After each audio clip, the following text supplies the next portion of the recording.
All right. Good evening. It's Tim, Coach Papa Stewart here at the conclusion of our Life Happens um, course. We've been here for 5 weeks. The first week, we did a brief introduction, asked you to think about some of the things that you wanted to change in your life. And we went into goal achievement by really pursuing Dr. Noah St. John's uh, invention of affirmations, understanding how to write the right questions and ask ourselves the right questions in order to get the things we want to get out of life, in order to achieve the goals that we're trying to achieve a little bit quicker. The second week, we talked about the power of gratitude. We talked about the happiness advantage a little bit from Sean Acor, the five events to make your excuse me, your mind start moving more toward a positive direction. Journaling on 3 new G4s, grateful fors every day, taking a few minutes to write about the most positive thing that's happened in the last 24 hours, exercising, meditating, and practicing random acts of kindness. Those work and that work and the power of gratitude will help you in all areas of your life without question. Week 3, we went into conflict resolution. Under conflict resolution, we focused on what we learned out of Chemical Brain Freeze with Chuck Inman. Stop, breathe, go to your happy place, and ask yourself a question. The question is, how important is it?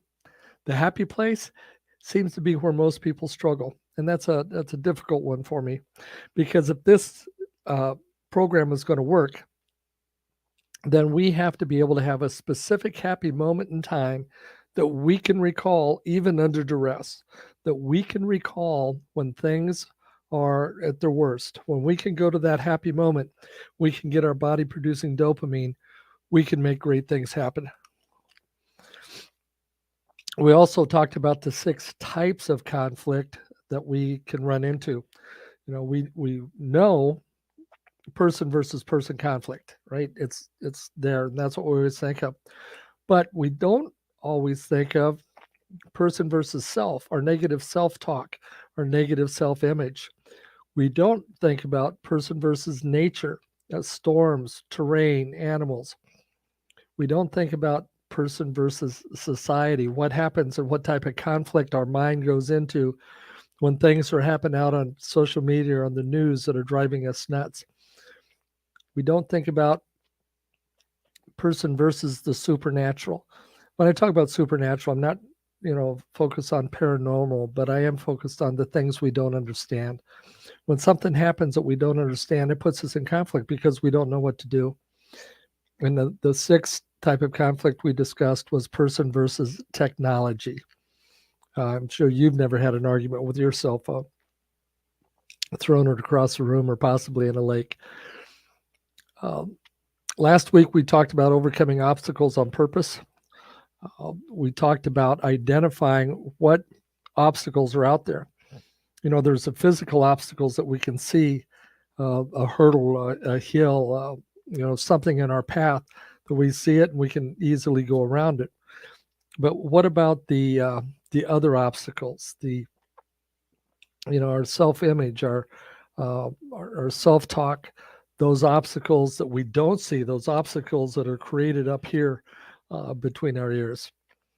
Tonight, we're going into life happens. We're going to kind of put it all together, but we're going to uh, focus on the 6 steps of making life decisions that stick. And all of these previous 4 weeks have given us information that we'll be able to use going into tonight's talk. First of all, we've got to get back to our why. About 2 years ago, I had an eye doctor tell me from looking at my eyes that I might be battling high blood pressure. I thought, well, that's weird. How can I be battling high blood pressure?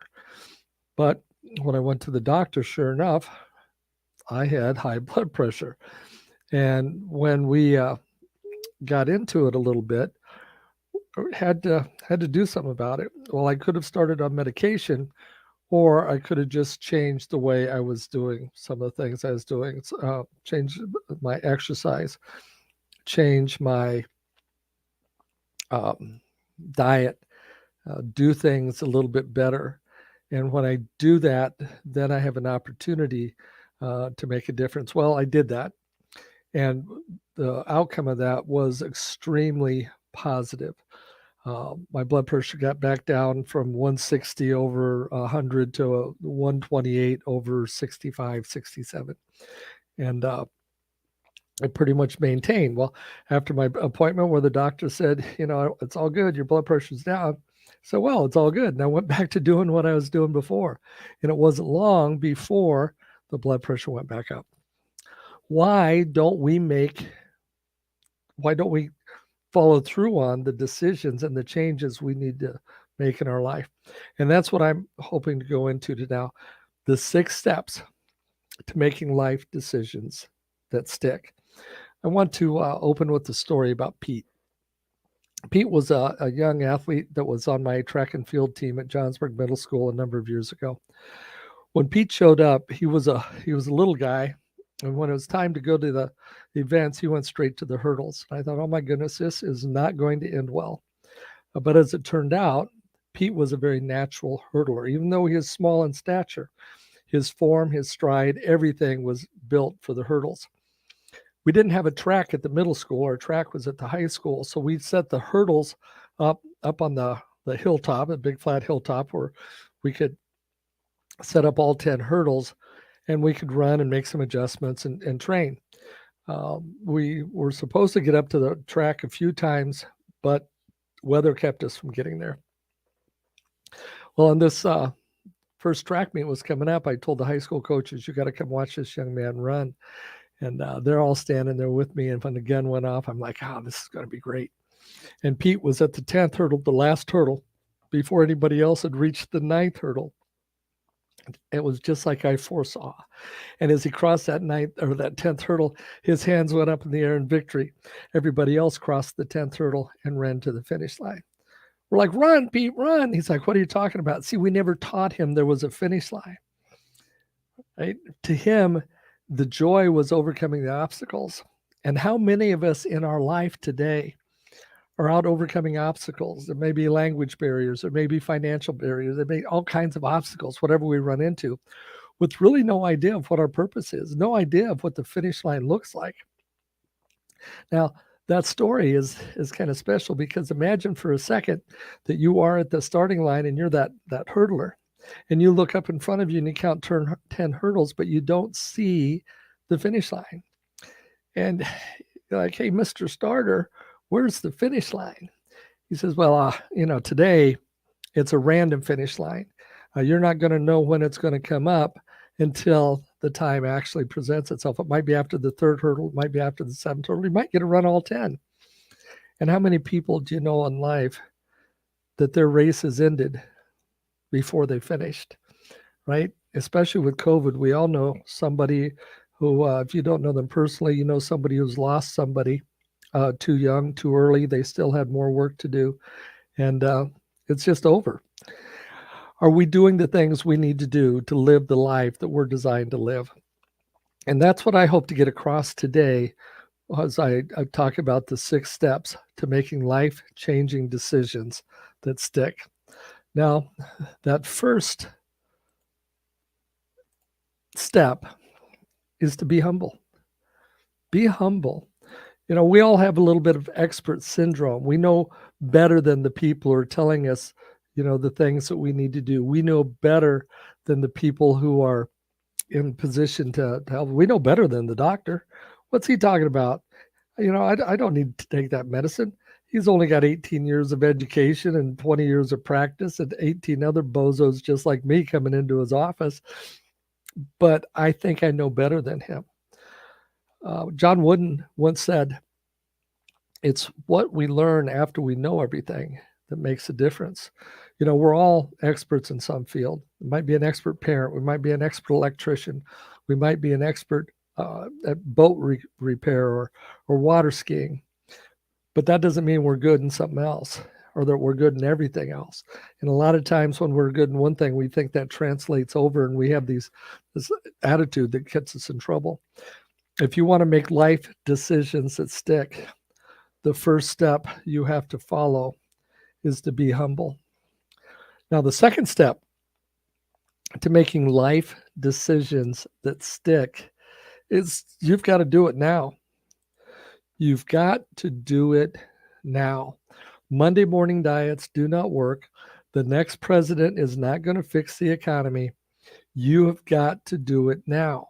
If there's something that needs to change in your life, don't put it off. I was I still am the president of the International Procrastinators Association of America.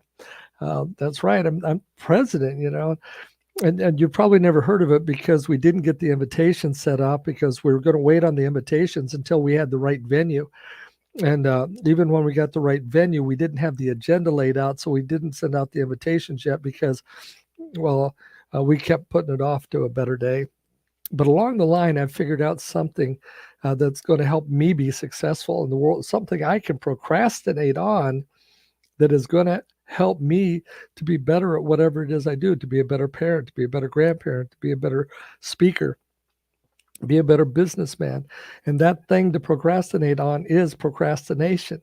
You see, if you'll procrastinate on procrastination, in other words, if you'll get her done, if you'll do it right now, when you recognize something needs to be done and you just buckle up and do it, you have a chance to make life decisions that are going to stick.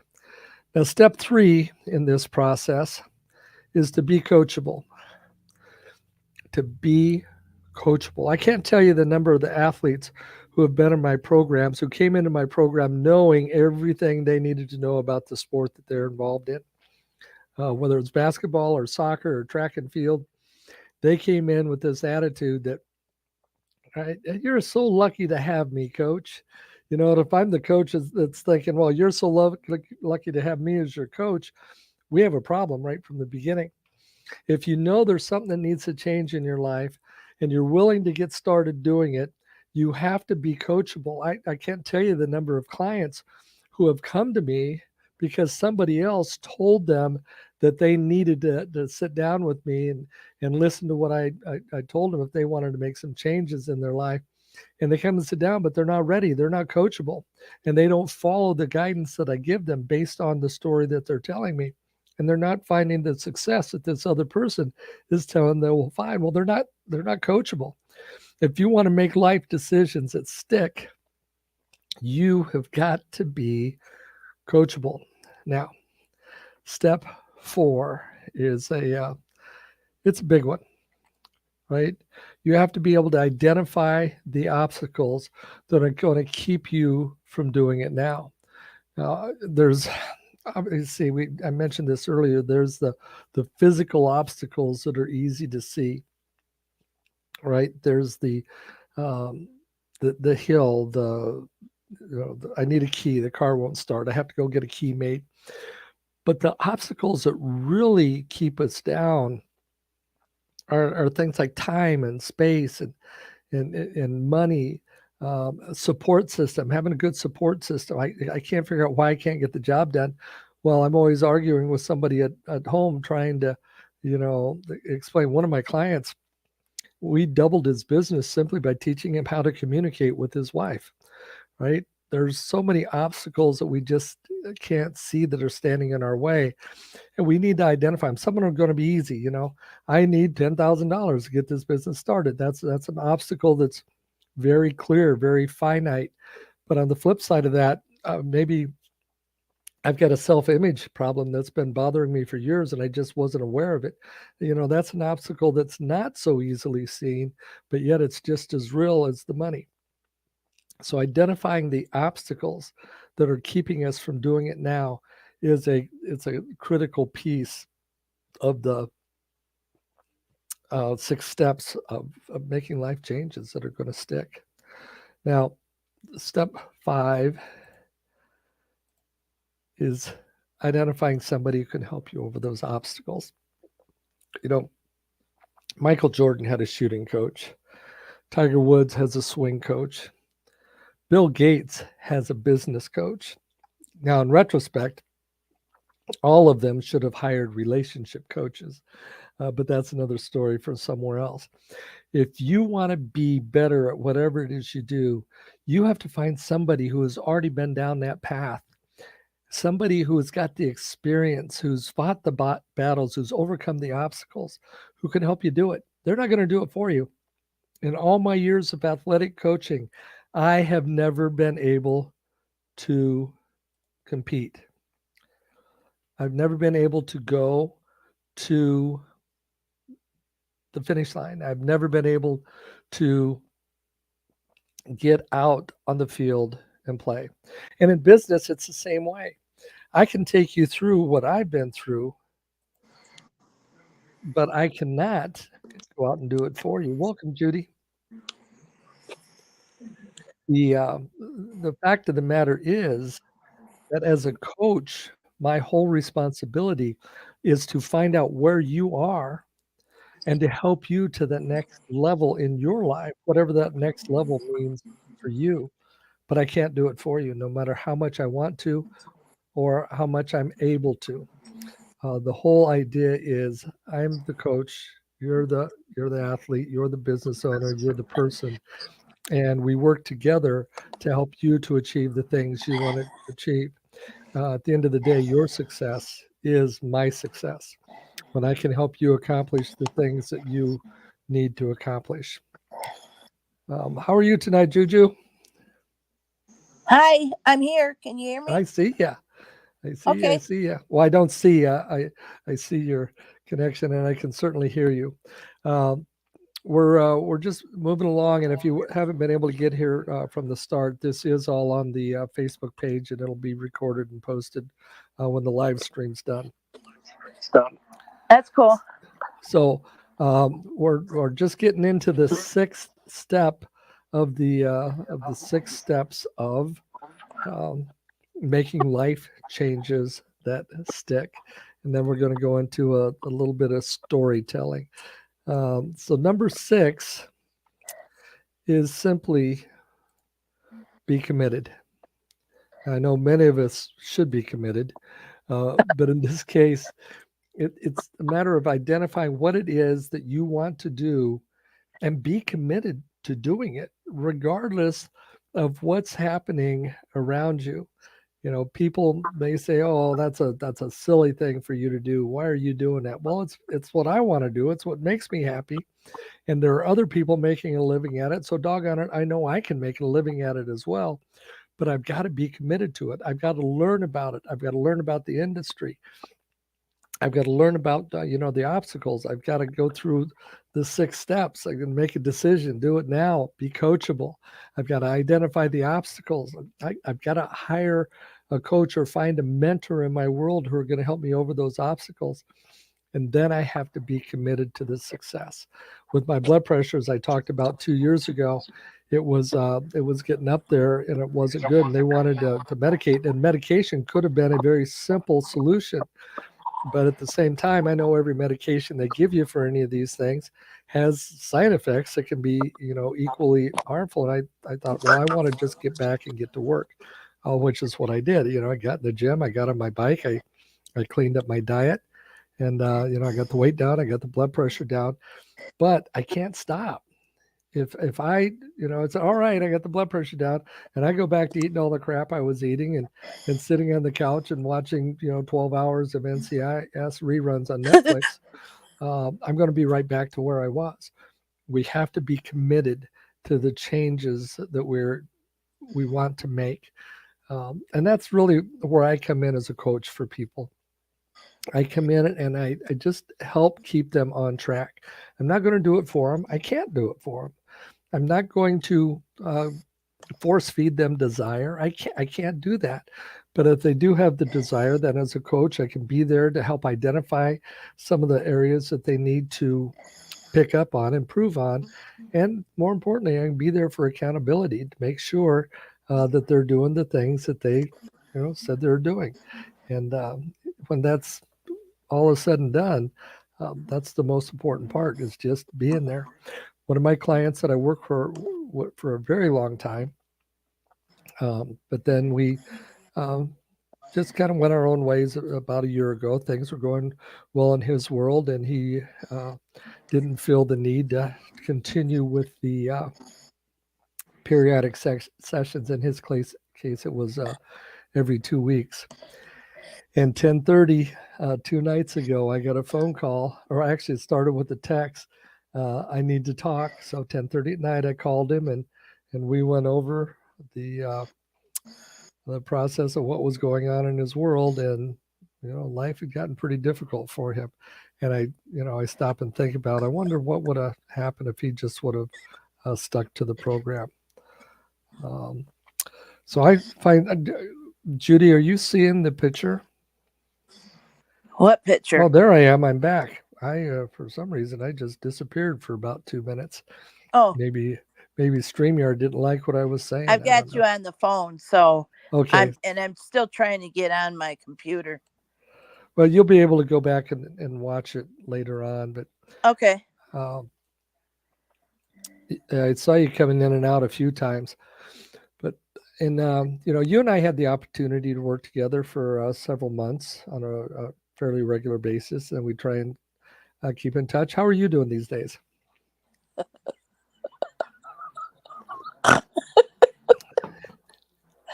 Jesus, nothing like $1 billion question first. You betcha. Okay. Let's dive. Now we don't. Again, this is a live stream. Lots of people are watching, so we're not going to get into all the personal stuff. And okay, it is on the air, so quite frankly, I'm a cluster. I will keep my language as clean as I can, if you will too. Right, I am. Well, that's why I said cluster. I hear you. And there's lots of opportunities, and I've got a new program I want to sit down with you, sometime in the next couple of weeks. Sounds good. My wife and I are experimenting with it first. I don't throw anything out to the people I'm working with unless I've tried it on myself first. So it's very positive. I think everyone can benefit from it, as far as just helping, a little more brain training, because at the end of the day, let's face it, it's our brain that gets in the way of everything that we're trying to accomplish. Exactly. It's nobody else, as much as we'd like to blame it on them. So, but this is a couple of things happen throughout the course of this course. No pun intended. With the recordings from the other programs, the other classes, that just I wasn't able to get them up and post them right. So I will be redoing this entire course, especially for those of you like yourself who have paid for it. I want to make sure you get everything you paid for out of it. Cool. Great. And, thanks. But this, tonight's summary of Life Happens really, it really does speak to the changes you can make. And I've been applying this, especially the do it now. That's been, my biggest crutch probably is, I identify, know what I need to do. And I'm like, well, I'll get to that tomorrow. I'm not sure if you've heard the old adage that tomorrow never comes. I like it. It's been around for a while, and it's been very true. And yep. So when you go through the 6 steps, the first one is just be humble and admit that you need to make some changes. The second is do it now. When you identify those changes, get to it. At least start the ball rolling. Number 3 is be coachable. If you know there's something that needs to change and you're willing to change, then you've got to be coachable. When you find somebody who can help you through it, you've got to open up and say, you know what, I'm going to listen to what they have to say. Number 4 is identify the obstacles that are going to keep you from doing it now. Is it time? Is it space? Is it money? Is it a support system? Is it my self-image? What is it? What are some of the obstacles that are in my way of doing it now? Number 5 is find that person who can help me over these obstacles. I had the opportunity to run the Darby Queen, it's in Camp Darby, Georgia, which is attached to Fort Benning. And the Darby Queen is the most intense obstacle course in the United States Army. And wow. When I was at the infantry officer basic course, we spent a week out at Ranger School learning how Rangers do things. And at the end of it, we got to run this obstacle course, but you had to do it with a partner because a lot of those obstacles, it was not possible for one person by themselves to get over it. Well, I had this partner's last name was Soboleski, and the guy was a tank, and he was the strongest guy I think I've ever known. And so as we're going through these obstacles, some of them, he would just boost me up over, or I'd boost him up, and he'd reach down and pull me up. And it's important with any obstacle you have in life to have that person in your life who's going to be able to help you over them and help you through them. And then that last step is be committed. If you truly want to make some changes in your life, if you really know your why, you're going to be committed to doing it before, as I said in the marketing, a doctor, a lawyer, a judge, or your spouse makes it mandatory, because they will, and they will at the most inopportune time. So, what are your thoughts, Miss Judy? Let me take a breath here. I am the supreme queen of self-sabotage Mm-hmm. and procrastination, and which makes me get depressed all over again and freezes me. But I'll make a step and then I'll take 4 back, not just 1. So that's my thing. What would it be worth to you if you could get over those hurdles? I mean, is it $5? I'd Is be it free. 10? Right. It's if I could have stopped procrastinating years ago, I would have paid thousands of dollars. Said, Right. just help me stop this. Why do I do this? And the answers are so simple. And over the course of the last several years of hosting the radio show and of meeting some very interesting people, I've put together a library of ways to do it. But just like step 2, it's do it now. How many Right. self-help books do you have on the shelf? Probably thousands between my Right? Kindle and audio and everything else. Yeah. You Ask read me how through many them, and I've read.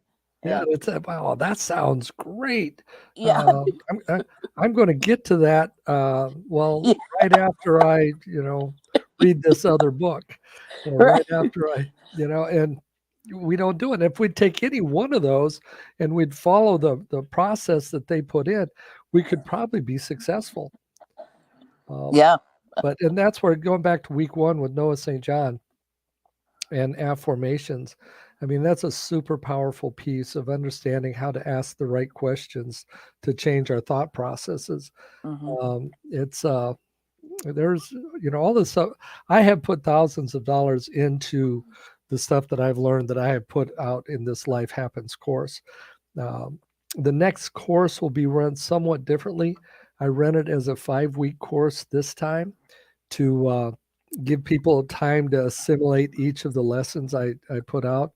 But what happened was, I think they got bored, or or or life happened. They Yeah. came to the Yeah. first one or the second one, and then life happened. Well, that's Right. the idea of the course. Life does happen. Life's not going to stop happening. And we can make a choice at some point to stand up and say, I'm done with this. I'm Mm-hmm. going to take charge. I'm going to take control of my life.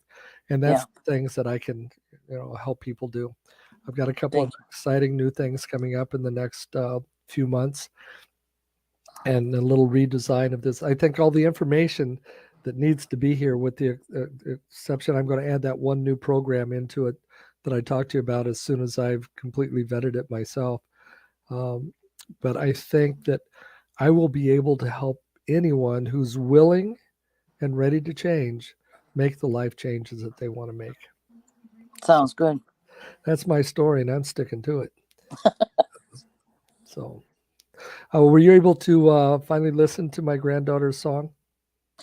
You know what? I would no. Yeah. No. But it's on my thing to listen to. So. Yeah, it's a good one. You're gonna love it. I'm so proud of that girl. Oh Well, yeah. um, don't go away. I'm gonna end the broadcast here in just a couple of seconds, but you can stay Okay. on here and we can continue to have a conversation Awesome. offline. So don't sign off as I Okay. sign. But Cool. that's it for me tonight. Life happens. Life happens was a 5-week course where we went into asking the right questions to achieve the goals we want to achieve in a much more rapid time than normal. We went into the power of gratitude and how we can change our thought processes from negative to positive to take control of our life. We went into conflict resolution, understanding what are the conflicts that we're facing out there and how do we get over them. We went over overcoming obstacles on purpose and really starting to understand what are the obstacles that are greater than just the physical obstacles that we see. What are some of the mental or emotional obstacles that we need to get over? uh, Last week or this week was the last week, and we summed it up on life happens, the 6 steps to make life decisions that will stick before someone makes it necessary. And just to run through them real quick, the first one is to be humble. Mac Davis had a song back in the 80s said, "Oh Lord, it's hard to be humble Oh yeah. when you're perfect in every way," right? Yep. But when we can be humble, we can learn. When we get stuck in expert syndrome, we're not teachable. Number 2 is do it now. Don't wait. Do it now. Because if there's a change you need to make, it's going to be there tomorrow. It's going to be there the next day. You may as well just do it now. Number 3 is be coachable. When you have identified those things that you need to change, bring the person into your life is going to help you, but be coachable. Be willing to make those changes. Number 4 is identify the obstacles that are going to keep you from doing it now. And we just kind of expounded on that a little bit, but there's so many more than the physical obstacles. Matter of fact, it's the mental, emotional obstacles that are more dangerous and more damning than the others. Identify who can guide you over these obstacles. Do you need to bring a counselor into your life? Do you need to bring a coach into your life? Do you have somebody in your life already? Maybe a mentor at work or somebody. Are you relying on them to help you through these issues? And then finally, be committed. Be committed, because if you need to make the changes, then you're gonna make them. If you're not going to be committed. Don't even start, because it's just going to be frustrating. So that's it for me. My name is Tim Stewart. I am Coach Papa, and I do approve this message. So God bless. Travel safe. Make this your best day yet. Now, get off the bench, get back in the game, and I look forward to seeing you at the top.